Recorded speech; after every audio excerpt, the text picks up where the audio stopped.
I bought a flip phone and threw my iPhone in the Maumee River. I took Wi-Fi out of my house um, because I was a slave to like distractions, you know? So what What do you was mean by that? That's just deep. I like, think there's something there. okay, so hear me out here. Yeah.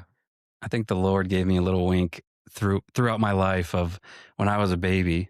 I was so addicted, loved, whatever word you want to use, to pacifiers, where I'd have one in my mouth, one in my right hand, one in my left hand when I'd sleep, and I'd just rotate those suckers in, you know? Oh, yeah. And so I feel like I've always had this kind of hole in my heart that caused like affliction and including like distractions, because would you rather sit alone with your thoughts or watch some really entertaining videos? You know, I remember early on, I woke up at like 6 a.m. and my car was getting an oil change, and I liked the guy that was doing it.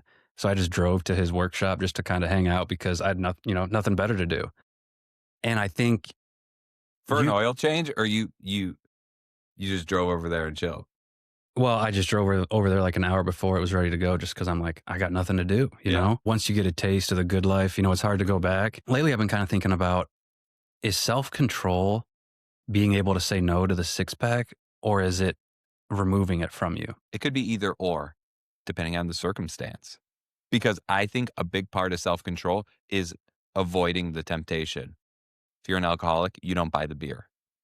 If for me, chips and salsa is my kryptonite. I overeat, I overindulge, I don't buy it. Mm, It's not like, oh, I'm going to have it in the house. I'm only going to eat it on Sundays and Saturdays and special occasions. I yeah. know myself. Mm, I know it's Tuesday night and all of it's going to be gone. You would be shocked how much chips and salsa I can put down. mm, And so avoiding it. Um, there are some things in our life we need to get rid of. I think there's other things in our lives that are unavoidable because we live in a house where it's present because someone needs it or wants it, or we work in an office where things are available. And that's where self-discipline comes in, where you just don't do it. yeah.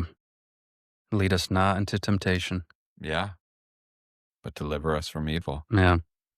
That avoiding the near occasion, I think, is one of life's hacks. Mm, If I'm trying not to overeat, I feel heroic when I see it and I don't eat it. But why buy it in the first place? mm, Like, you go to first things, second things take care of themselves. I would live the life I want to live. And that's the stuff I'm going to surround myself with. I'm going to chop up the veggies so they're ready to go in the fridge. And that's just like a practical example. If I want to journal, I'm going to budget time every day to journal. mm, And if I don't do it, which is hard through different life circumstances, analyze what's going on and make the tweaks necessary to get it back in. So mm. now for my life, I could journal every day, but I'd have to give up something significant to do it every day Yeah. that I'm not willing to do. And I don't think I need it internally. So for me, 3 days a week is what I've identified as like Mm, what I need to be able to process, to slow down, to reflect. And so I budgeted in 3 days a week, and that's good for me for this season of my life. So I think there's also a seasonality to what you're talking about. So you got rid of the internet, which is one of the most extreme moves. I know a lot of people with dumb phones. Well, not a lot of people, but I do know a couple people with dumb phones, which you had. mm. But you also cut the internet out of your house. I don't know one person. Do you know anyone else in your life that cut internet out of their house?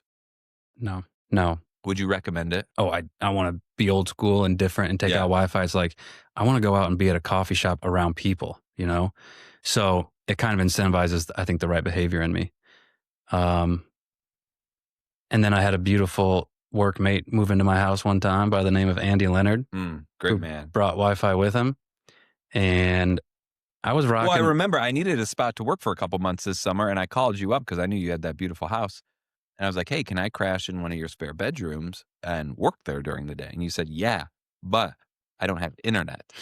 And well, I work remote. I need the internet. Yeah. And so you were kind enough to let me bring it in, but you said you can bring it. You just can't give me the password, Mm, which I thought was such a strong move on your part. mm. Again, avoiding the near occasion. So how do you manage that? Like, you have to upload a bunch of files and stuff. Yeah.